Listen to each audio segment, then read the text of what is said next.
और गृह मंत्री सम्राट चौधरी शामिल हुए। उन्होंने कई मुद्दों पर खुलकर के अपनी बात की। सम्राट चौधरी ने कहा कि बिहार में अब बहनों की सुरक्षा में सरकार की पूरी मशीनरी जुट गई है। उन्होंने ये भी कहा कि सरकार जाति या धर्म देख करके कोई भेदभाव नहीं करती। उन्होंने बिहार की बदलती तस्वीर और तेजी से हो रहे विकास का श्रेय नीतीश कुमार और नरेंद्र मोदी की जोड़ी को दिया है। साथ ही अगले 20 साल बिहार के लिए स्वर्णिम काल होने का दावा करते हुए विकास के लिए योजनाओं को जमीन पर उतारने का दावा भी सम्राट चौधरी ने किया। जो हमारी बहनें कॉलेज जाती है उसका सुरक्षा करना हमारा काम है कि नहीं? कोई यदि छेड़खानी कर रहा है तो उसका भाई गृह मंत्री है, तो किसी भी हालत में जो छेड़ने का प्रयास करेगा उसको जेल के अंदर डालने का भी सरकार काम करेगी। हम लोगों ने कहा था कि 10 लाख सरकारी नौकरी और 10 लाख रोजगार देंगे। दिया 52 लाख लोगों को सरकारी नौकरी और रोजगार। इस बार 1 करोड़ लोगों को देने का संकल्प है। और इस बार हमारा टारगेट है, सबसे बड़ा टारगेट है कि सुशासन के साथ यहाँ इंडस्ट्री खड़ी हो, रेवेन्यू यहाँ हो, रेवेन्यू जनरेट हो और इंफ्रास्ट्रक्चर का जो काम बचा है उसको हम पूरा करें। अभी इलेक्शन कमीशन ने नाम काटे, अब इसके बाद हम लोग एक एक व्यक्ति को चिन्हित करेंगे और डिपोर्ट का सिस्टम शुरू करेंगे। इसमें कहां दो मत, इसको और चिन्हित करेंगे। अभी इस ऑपरेशन का काम पूरा नहीं हुआ है।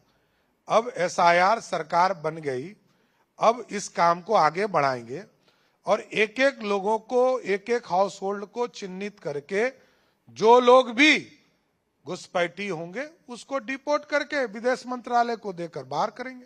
भारत के निर्माण में मोदी जी और नीतीश जी लगे हैं, बिहार के निर्माण में नीतीश जी लगे हैं, तो इसलिए दोनों व्यक्ति के डिलीवर पर जनता वोट करती है और करती रहेगी। बिहार का भविष्य आप कैसे देख रहे हैं? एकदम स्वर्णिम काल। अगला 20 साल देश का सबसे अच्छा राज्यों में से एक राज्य है। बिहार के विकास के लिए कदम तो बढ़ाना पड़ेगा, उद्योग के बड़े लोगों को बिहार लाना पड़ेगा। 1,80,000 करोड़ का इन्वेस्टमेंट का MOU साइन हुआ बिहार में, और आज मैं गर्व से कहता हूं कि 1,14,000 करोड़ रुपया बिहार के सरजमीन पर काम शुरू हो गया। ये बदला हुआ बिहार, जहां कोई इन्वेस्टमेंट नहीं आता था वहां लाखों करोड़, हजार करोड़ रुपया अब बिहार में इन्वेस्टमेंट में आ रहा है। ये सबसे बड़ी बात है। राबड़ी देवी के आवास से जुड़े विवाद पर डिप्टी सीएम सम्राट चौधरी ने कहा कि सुप्रीम कोर्ट के आदेश के बाद पूर्व मुख्यमंत्री को घर नहीं दिया जा सकता है। उन्होंने कहा कि सरकार जनता चुनती है और ये जनता का घर है। उन्होंने घर नहीं खाली करने से जुड़े बयानों का हवाला देते हुए कहा कि अराजकता वाली बोली बर्दाश्त नहीं होगी। अभी बिहार में सुशासन का राज है।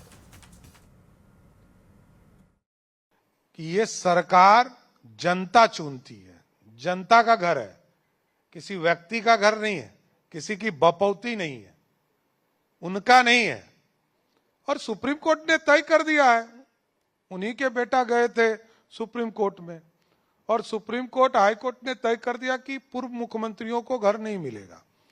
तो फिर जब सुप्रीम कोर्ट ने तय कर दिया, अधिकार भी नहीं है और उनको घर नेता विरोधी दल के तौर पर जो कैटेगराइज करना चाहिए मिल गया। और उनके राजद के प्रदेश अध्यक्ष का मैंने बयान सुना। हाँ। और यही तो मैं जनता को कहता था कि ये लोग अराजकता वाले लोग हैं, गुंडागर्दी वाले लोग हैं। कैसे बोल सकते हैं भाई कि नहीं छोड़ेंगे? ये रूल ऑफ लॉ वाला स्टेट है। आपको सरकार ने दिया था, सरकार ने दूसरा दे दिया।